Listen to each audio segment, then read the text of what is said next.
Yo guys, just did a 3-mile workout and today I did meet all of my goals. Even though my equipment had kind of a hiccup at the beginning, I was able to overcome it. And I thought that was pretty cool. I'll explain why. So it took me a while to get my tools ready this morning. I tried to clear enough space off of my phone that it would have space to shoot a new video. And that took a really long time. I realized that I had to disconnect my photos from iCloud because they were trying to upload stuff. Even though I had synced it over the wire, it was still trying to upload it wirelessly. And therefore, when I tried to delete videos, that was failing. After I managed to delete the videos, it started downloading podcasts to fill all the space. So I had it stop doing that. And having to manage my cloud services, I think, is a good metaphor here, because it's like thinking about how far I can go before I get knocked off my train tracks, and then once I get knocked off, how long does it take me to get back on? Do I choose to go in the same direction, or do I choose to go to a different station? And how quickly can I get back up to speed once I get back on? So I was thinking about how, like, if you choose to go to a different station, that kind of is a suggestion about how many people are following you, how long the train is behind you, and also about whether you consider them an important part of your mission. If you choose to change direction without at least going and checking in and cleaning off the wheels and spending some energy doing maintenance, that kind of creates a clue to other people that you may not be worth following. You may not have much of a long-term momentum as part of your process. And so I was thinking about how, like, I need to trust the process, not trust the outcome. I was thinking about how, like, no one has watched the videos, no one has responded to the hashtag on Twitter, and that was disappointing me. But now I realize that as long as I am fulfilling the goals that I set out by practicing the process, that is actually the goal that I wanted to do.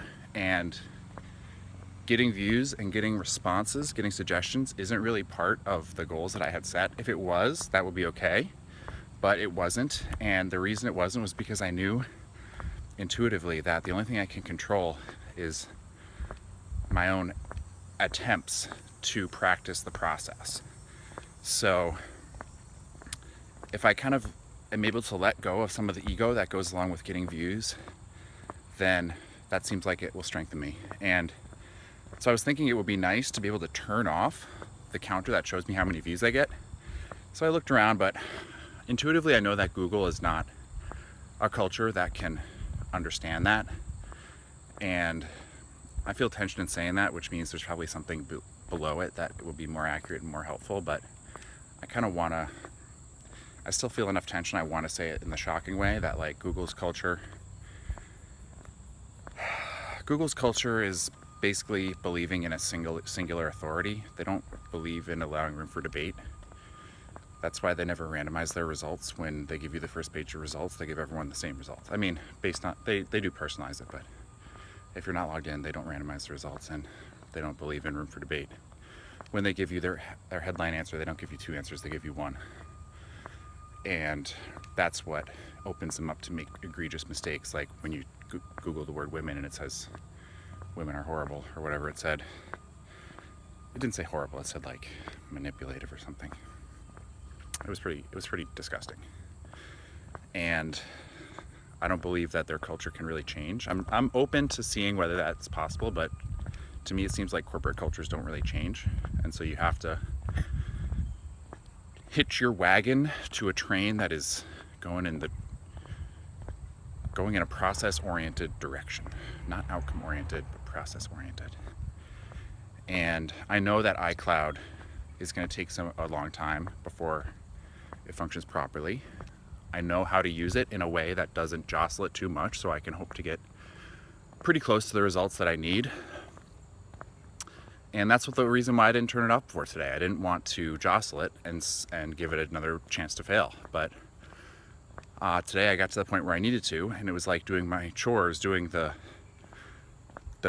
stuff that I hadn't done before. You know, I cleaned out a lot of apps that I never used. basically downloading them was my way of bookmarking them, because the App Store doesn't give you a good way to bookmark stuff. There is a way, but it's not very good. So I'm thinking this is another scenario where we need a secondary analysis queue, where we need someone to analyze the analyzers, to triage the information, to evaluate it so that it can be filtered. And that got back to Evan Pagan saying, like, implement your ideas immediately. Well, for a long time I've wanted to start reviewing apps so that other people can know which ones are ones that can strengthen them and which ones are ones that can weaken them. And I've been thinking about that a lot lately, because some of the ones that are taking up a gig of space on my phone are the ones that I no longer need to play, but I don't want to forget to review them. So thinking about trusting the process rather than the outcome. Am I disappointed that nobody really got to use my website? Nobody made their own list? Nobody read the book? Sure, I'm disappointed. But as long as I know that I was doing things by practicing a sensible process, and I feel like the results that I got were about what I should expect based on the quality of my process, then I can consider the project a success. And all is not lost. That project could come back online. Maybe it could one day be a household name. But I don't want to get obsessed with the outcome and depressed by the failure and by the fact that I'm alone in my ability to appreciate what I did. Now, I believe that sometimes I can observe things in such a way that I kind of get there early. Perhaps I get there before the money does. That's kind of an arrogant thing to say, because people who have wealth often have it because they are good at observing culture. But a lot of times they also have it because they're good at being judicious and conservative with their investments. They're good at not appreciating things until they are established by a large number of people, and since they have wealth to manage, they have to spend their energy doing that. They can't spend as much energy researching new stuff. So I think it makes sense that by choosing to forego those things in my life, that I have sort of established a habit of getting to a thing so early that I get there before the money does. And so I have to kind of plan for what that will mean. And if that means, I think what it means is that my ability to bootstrap is different than what I thought it was. I thought that I could start a business without doing paperwork. I thought that I could help another Brooklyn nomad while I still had debts. I thought that I could share wisdom with the Twitterverse while I still had less followers than the number of people that I followed. And those things are possible. I don't mean to just fully slam on the brakes and go reverse against my optimism, but I want to just tell you that now I have a better appreciation for the teachers who have tried to gently explain that these trappings of success and these societal indicators of stability are meaningful to me too. And they are, for me to be able to know what I don't know, or know what I can't know, or know what I can expect, and know what I can control, that means that I can only control the process of what I'm doing. I can't control the outcome. I can't control my emotional response to it. I can't control the behavior of others, and I can't control how they're going to invest their money, or what they're going to read, or what they're going to say and not say, how often they're going to blurt their things out before they get back on their train tracks.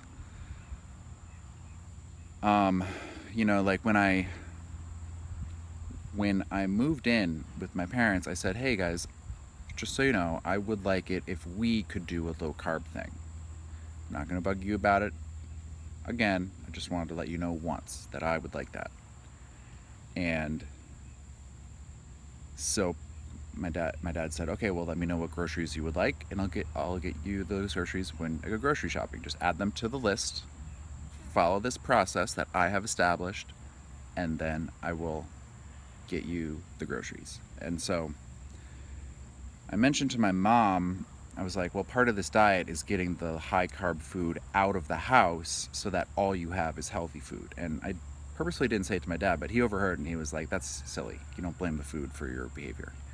And after a week or two, I realized that the reason Eben suggested that was because you do have a limited supply of willpower. And if you use willpower by managing your distraction around food, then it will reduce your ability to make high quality decisions for your business. And so when I told my parents about my practice of forgiving myself, they're like, well, what do you forgive yourself for? I was like, well, eating unhealthy food, like drinking a beer. I forgive myself. And I'm distracted by it because I know that eating carbs will make my body more sluggish and tired and have a variety of other consequences that stop me from achieving my real goals. But I don't want to spend more emotional power on blaming myself. Rather, what I want to do is put the information out there so that the feedback from you guys will help me control my behavior. And since currently there's no feedback from you guys, that's okay. I need to trust the process. And basically, I don't know. I mean, I don't need to run super fast because that's what I think. I only need to change my pace if the process that I'm practicing leads me to do that. And right now there has been no suggested tracks. There has been no feedback about when I missed my goals. So that's okay. And that shows me that it's taught me something. It's taught me to have a longer view, to have more patience. And today it helped me because my technology was still jittering itself back from the iCloud maintenance that I did. And for the first quarter mile or so, it wasn't really registering my distance. So I had to go further than a mile before the track ended. But because I had given myself a little breathing room, I was able to do it. So that, I think, is a really useful lesson for like the difference between organic systems and digital systems, and how they have fault tolerance, and how they only can have longevity if they have a huge amount of fault tolerance.